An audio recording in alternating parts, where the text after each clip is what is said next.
जय गुरु जी, शुक्राना गुरु जी। जय गुरु जी संगत जी। आइए संगत जी, आज हम जानेंगे कि कैसे गुरु जी महाराज ने अपनी एक प्यारी संगत को आर्थिक विनाश होने से बचाया, कैसे उसे ब्लेस किया। जय गुरु जी, शुक्राना गुरु जी। आगे बढ़ने से पहले आप अपने चैनल गुरु जी सत्संग वर्ल्ड को सब्सक्राइब कर लीजिए, ताकि आपको ऐसे वीडियोस, ऐसे गुरुजी महाराज के चमत्कार, उनके प्यारे प्यारे सत्संग रोज़ रोज़ सुनने को मिले और साथ ही गुरुजी महाराज की बहुत सारी ब्लेसिंग्स मिले। और हाँ संगत जी, आप में से कोई भी संगत अपना सत्संग हमारे साथ शेयर करना चाहते हो, गुरुजी का शुक्राना अदा करना चाहते हो और अपने दोस्तों के साथ, अपने गुरु परिवार के साथ अपने सत्संग को बांटना चाहते हो, तो नीचे दिए गए ईमेल आईडी या फिर व्हाट्सएप नंबर पर आप हमें मैसेज कर सकते हैं। आपके सत्संग भी बहुत जल्द ही शेयर किए जाएंगे। जय गुरु जी, शुक्राना गुरु जी। आज का पहला सत्संग है राकेश गुप्ता का।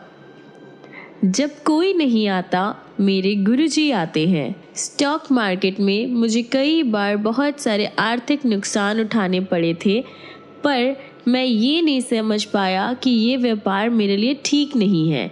गुरुजी की शरण में आने के बाद जनवरी 2006 में मैंने शेयर का व्यापार बंद कर दिया और तब मुझे एहसास हुआ कि अब मैं मानसिक और आर्थिक रूप से ज़्यादा शांत था। दुर्भाग्यवश अपने पहले हुए नुकसान का हर्जाना पूरा करने के लिए मैंने शेयर मार्केट में रुपया लगाने का डिसाइड किया। कुछ महीने मुझे अच्छा मुनाफा हुआ।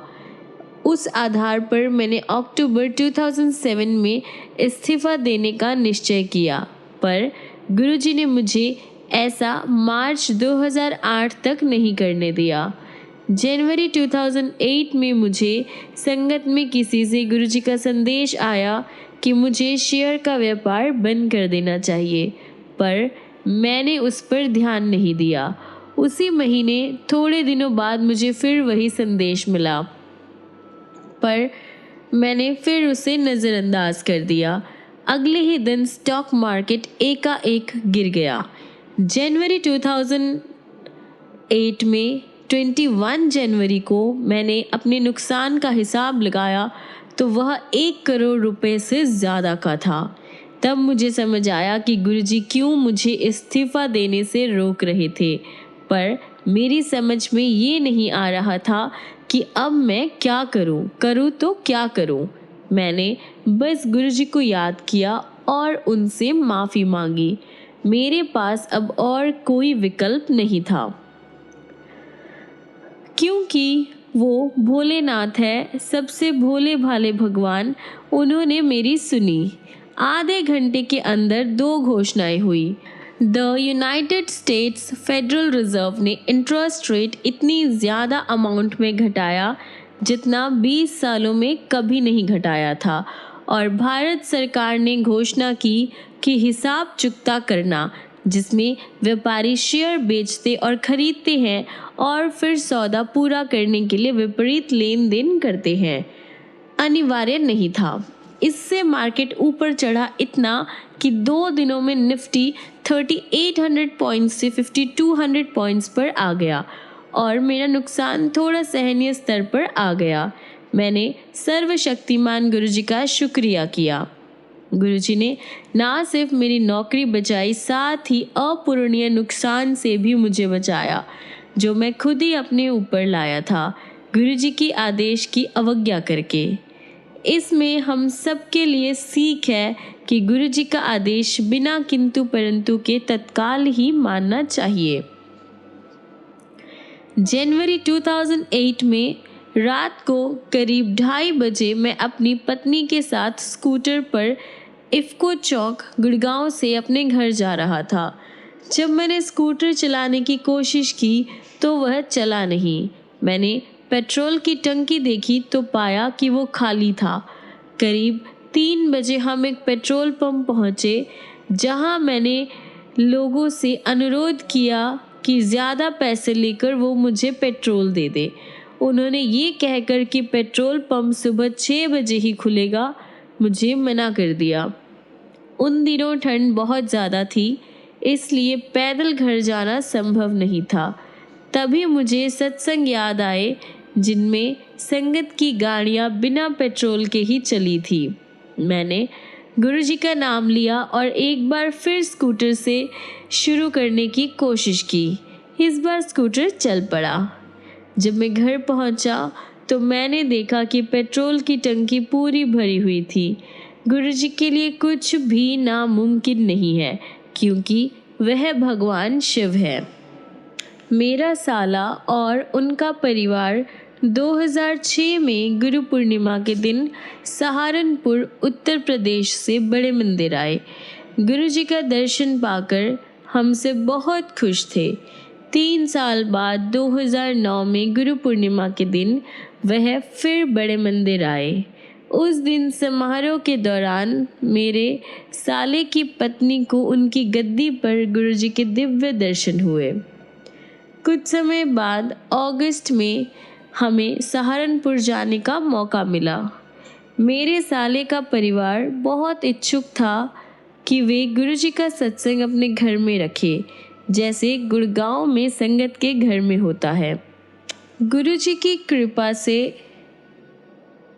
उनके घर में शाम 4 से 8 बजे तक सत्संग हुआ और उसके बाद लंगर।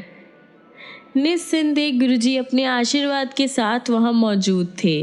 बाजार से सजावट के लिए गुलाब खरीद कर लाने से पहले ही सुबह 11 बजे हमें सहारनपुर में गुरुजी की सुगंध आई।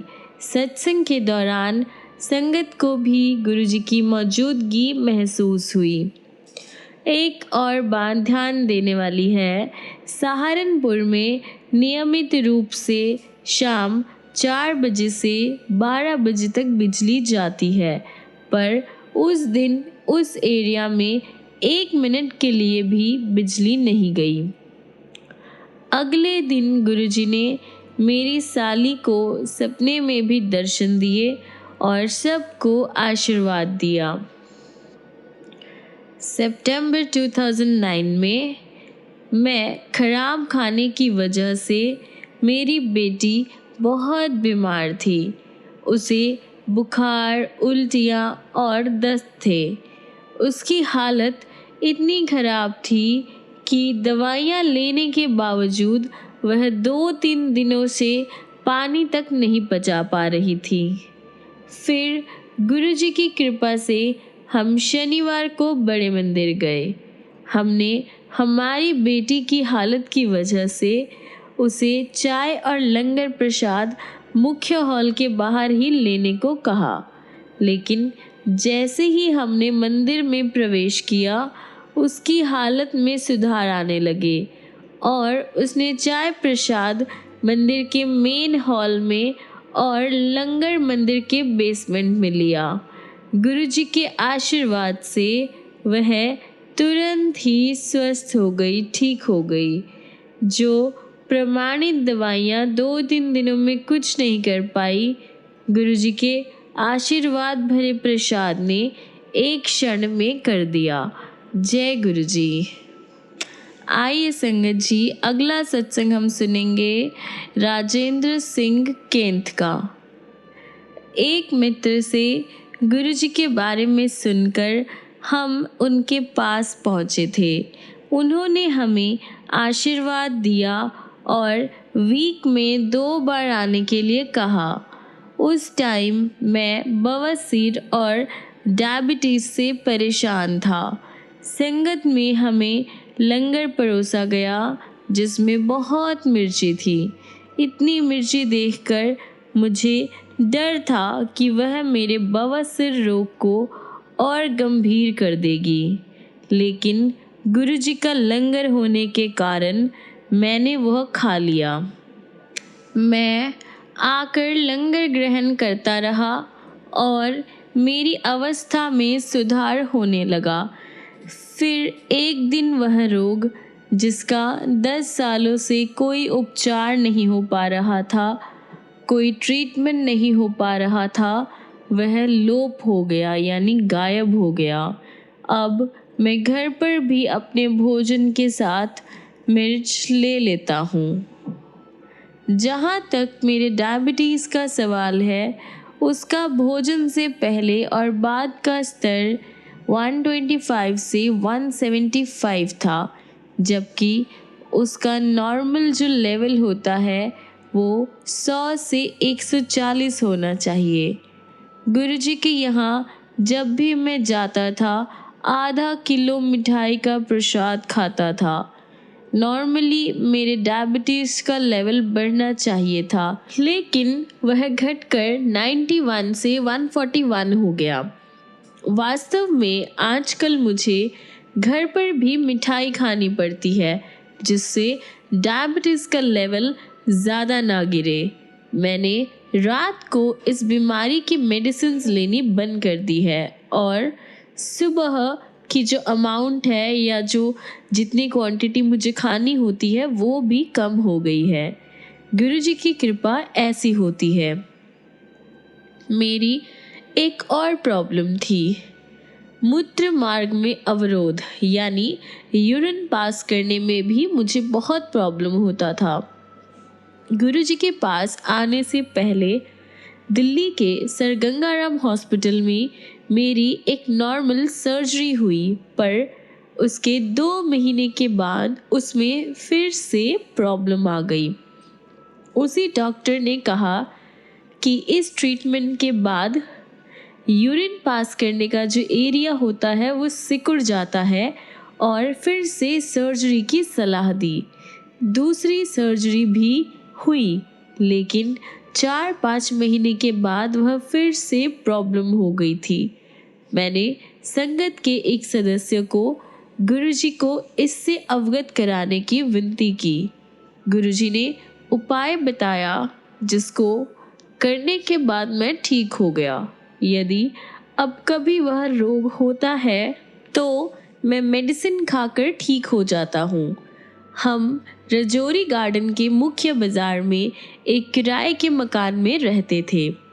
1999 में मकान मालिक ने उसे एक भवन निर्माता को बेच दिया, जो वहां दुकानें बनाना चाहता था। हमें वह मकान खाली करने के लिए कहा गया, लेकिन तुरंत ऐसा करना संभव नहीं था। एक दिन मैंने गुरुजी से इसका उल्लेख किया, तो वह मेरी ओर देखकर चुप रहे। मैंने फिर से उनसे विनती की, तो भी वह चुप रहे। मैंने डिसाइड किया कि गुरुजी उत्तर नहीं दे रहे हैं, अतः उनसे प्रार्थना करने में भलाई है। लेकिन उनके चुप रहने का कारण अगले दिन पता लगा। अगले दिन संगत में आते हुए हम धोला कुआं पार करके एक यातायात अवरोध में फंस गए और अचानक कार के ब्रेक ने काम करना बंद कर दिया। एक मिस्त्री ने आकर हमारी हेल्प की और वह सही भी हो गए। लेकिन जब ये घटना घटी और जहाँ घटी, उसके लिए हम गुरुजी के आभारी हैं, अन्यथा दुर्घटना हो सकती थी। मुझे क्लियर हो गया कि पिछले दिन जब मैं गुरुजी से विनती कर रहा था, वह इस दुर्घटना से हमारा बचाव कर रहे थे।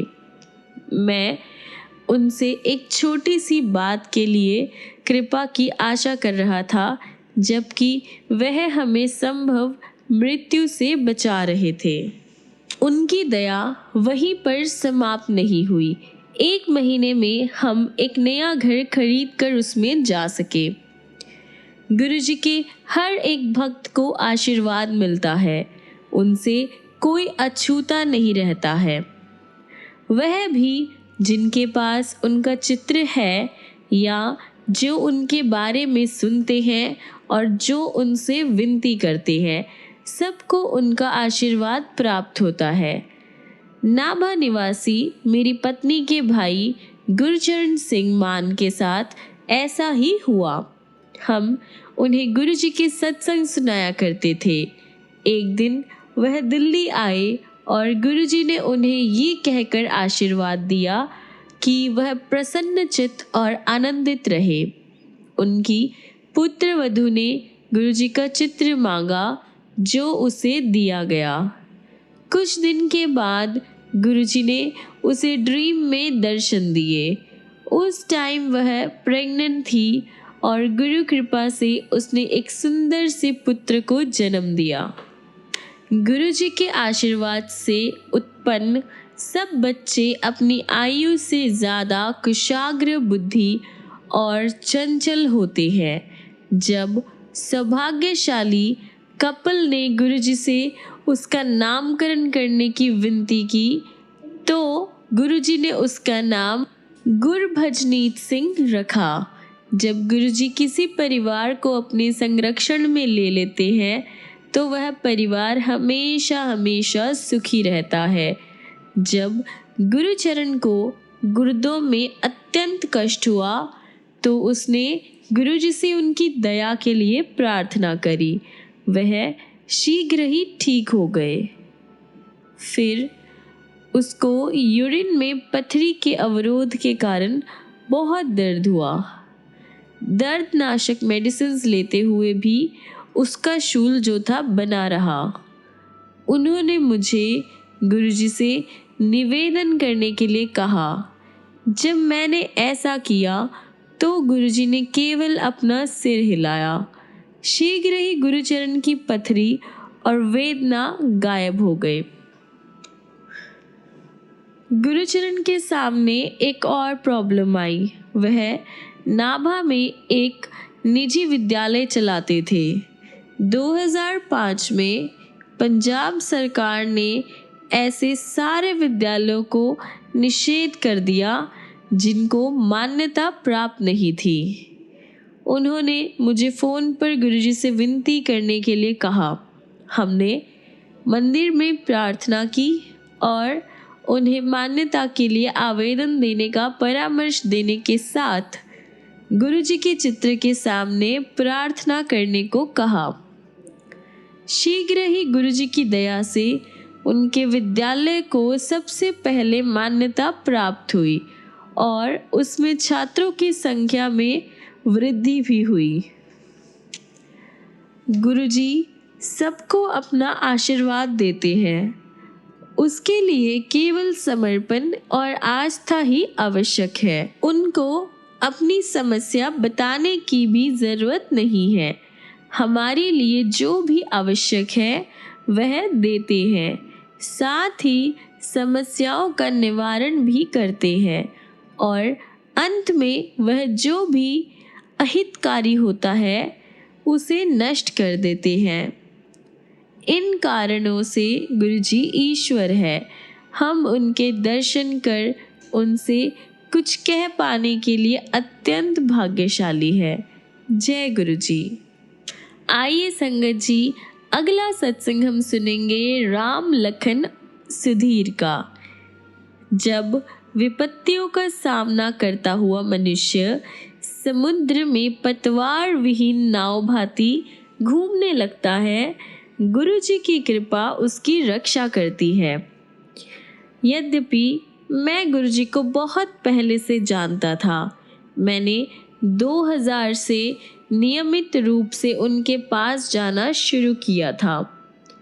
इस ड्यूरेशन में मुझे उनके अनेक चमत्कारों से परिचय हुआ और संगत के सदस्यों से उनके अनुभव सुनने का सौभाग्य भी प्राप्त हुआ। गुरुजी के चमत्कारों का वृत्तांत सुनने के बाद हम सब इसी निर्णय पर पहुंचते हैं कि गुरुजी सर्वविद्यमान, सर्वज्ञाता और सर्वशक्तिशाली है। गुरुजी दिव्य आश्रय के वह असीम स्रोत है जहाँ पर सबका स्वागत है। गुरुजी उस दया के भंडार है जो बिना कहे और बिना बताए आपके पास आती है। मैंने गुरुजी को बिना किसी के बताए पहली बार आए नए संगत को उनके नाम से संबोधित करते हुए सुना है और आगंतुक की आंखें खुली की खुली रह जाती है। ये मेरी पत्नी के साथ हुआ था जब वह पहली बार गुरुजी के पास आई थी। गुरुजी ने मेरी पत्नी को पंजाबी में आओ प्रेमा आंटी आओ कहकर स्वागत किया तो मैं विस्मित रह गया था। मेरे एक वरिष्ठ अधिकारी गुरुजी के पास पहली बार आए तो उनकी पत्नी सुनंदा को भी गुरुजी ने उसके पहले नाम से संबोधित किया था। जब उन्होंने उसके रोग के बारे में बताया तो वह और चकित हो गई। सबसे बड़ा अचंभा उन्हें तब हुआ जब उनके सामने वही दिव्य पुरुष बैठे थे जिन्हें उन्होंने पिछली रात ड्रीम में देखा था। एक अन्य अवसर पर मेरे एक बहुत ही खास संबंधी और उनकी पत्नी ने जब गुरुजी के पहले दर्शन किए तो उन्होंने मुस्कुराकर सवाल किया, लव मैरिज? कपल थोड़े शर्मा गए थे पर उन्होंने हाँ में जवाब दिया। गुरुजी को इन सब के बारे में कैसे पता चलता है? अपनी सर्वज्ञता प्रतिभा से। गुरुजी की उपचार करने की क्षमता तो सर्वविदित है। उन्होंने कैंसर, सोराइसिस आदि अनेक असाध्य रोगों को ठीक किया है। निसंतान और बांझ महिलाओं को संतानें हुई है। युवकों के अनेक उदाहरण हैं जहां पर उन्होंने किसी परीक्षा में उत्तीर्ण होने की आशा छोड़ दी थी, लेकिन गुरुजी की दया से वह बहुत ही अच्छे नंबरों से सफल हुए हैं। अनेक संगत को उनके आशीर्वाद से नौकरियां मिली है। एक दिन मेरे एक मित्र जो न्यूयॉर्क निवासी थे गुरुजी के दर्शन के लिए आए। मेरा छोटा बेटा शशि उनके पास बैठा हुआ था। जब गुरुजी ने बातों बातों में कहा कि वह भी न्यूयॉर्क जाएगा। उस टाइम शशि दिल्ली में ही एक जापानीज बैंक में काम करता था और उसके मन में विदेश जाने का कोई विचार नहीं था। कालांतर में शशि के मन में अमेरिका में कुछ टाइम काम करते रहने के बाद एमबीए करने का विचार उत्पन्न हुआ। वह आवश्यक परीक्षाओं में बैठा और उसने गुरुजी के आशीष के लिए विनती की।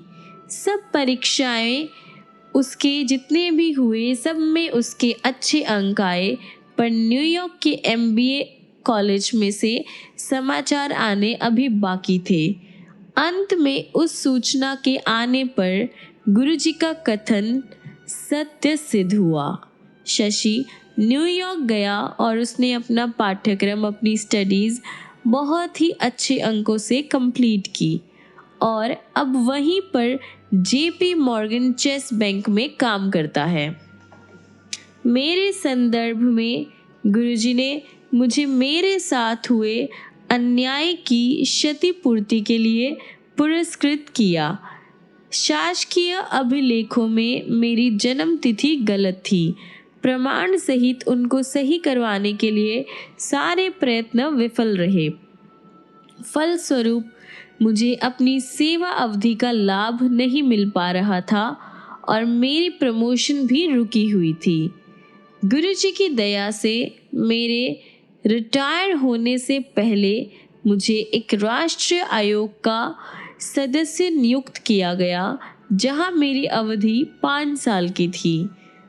उसे बाद में बढ़ाकर 65 इयर्स की एज तक कर दिया गया। इस कारण मैं उसका अध्यक्ष भी बन सका। सरकार में मेरे कोई संबंध नहीं थे, ये केवल गुरु कृपा थी। ये सिर्फ और सिर्फ गुरुजी की ब्लेसिंग्स थी। गुरुजी की सुगंध उनका एक बहुत ही महत्वपूर्ण गुण है। गुलाब के पुष्प के समान वह सुगंध गुरुजी की अपनी है। सिर से पांव तक वह उस सुगंध से परिपूर्ण है। उनके शरीर का कोई भी अंग छू लेने से वह सुगंध हाथ में आ जाती है। इसका एक अन्य विशेष लक्षण है कि यह कहीं भी कभी भी जहाँ पर चाहे आपको मिल सकती है। ये उनकी सर्व विद्यमानता का संकेत है। एक बार मुझे अपने घर के बाग में ये सुगंध आई। एक बार मेरे एक संबंधी को उनके घर में एक दीवार पर टंगे हुए सद्गुरु के चित्र में वह सुगंध आती हुई प्राप्त हुई। गुरुजी ने अपनी एक जूती देकर हम पर अत्यंत दया की है। हमने उन्हें आदर पूर्वक घर में बने हुए लकड़ी के मंदिर में रखा हुआ है। हम उनका विशेष ध्यान रखते हैं और हर दिन उसकी पूजा करते हैं। यथार्थ में हम गुरुजी की अनुपस्थिति में उन्हें गुरुजी का ही स्तर प्रदान करते हैं। यह चमत्कार ही है कि उसे घर में आए 4 वर्ष हो गए हैं, लेकिन उसमें गुरुजी की सुगंध अभी तक बनी हुई है। यदि आपकी गुरुजी में निष्ठा है तो वह सुगंध कभी भी कहीं भी आ जाएगी। एक बार मेरा बड़ा बेटा संजय 1 साल की स्टडीज़ के लिए ऑक्सफोर्ड में गया था। उसे वहाँ विद्यालय के प्रांगण में एक स्थान पर उनकी यही सुगंध मिली। इसकी कंफर्मेशन मेरे छोटे बेटे ने करी जब उसके साथ भी यही सेम चीज़ हुई। उसे ये सुगंध मैनहट्टन में मिली। गुरुजी की छत्र छाया प्राप्त होने से हमारा परिवार बहुत ही ज़्यादा भाग्यशाली है। परिणाम स्वरूप अच्छे फल स्वतः ही मिलते रहते हैं, भले ही हम उसकी आशा न करें। इसके लिए हम गुरुजी के अत्यंत आभारी हैं। आइए संगत जी, हम अपने आज के सत्संग को यहीं पर विराम करते हैं और ख़त्म करने से पहले गुरुजी महाराज का मंत्र जाप करते हैं। ओम नमः शिवाय, शिवजी सदा सहाय। ओम नमः शिवाय, गुरुजी सदा सहाय। ओम नमः शिवाय, शिवजी सदा सहाय। ओम नमः शिवाय, गुरुजी सदा सहाय। ओम नमः शिवाय, शिवजी सदा सहाय। ओम नमः शिवाय, गुरुजी सदा सहाय।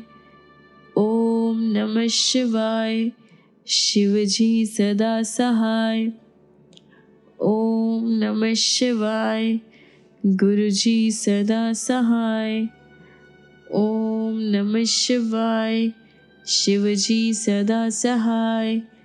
ओम नमः शिवाय, गुरुजी सदा सहाय। जय गुरुजी, शुक्राना गुरुजी।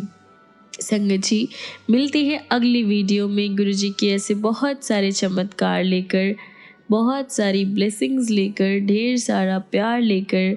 तब तक के लिए गुरुजी आपको ऐसे ही ब्लेस करते रहे, बहुत सारी खुशियाँ दे, बहुत सारा प्यार दे और आप भी गुरुजी को दिल से याद कीजिए, दिल से प्यार कीजिए। फिर देखिए गुरुजी महाराज कैसे आपको और आपके सारे परिवार को ब्लेस करते हैं।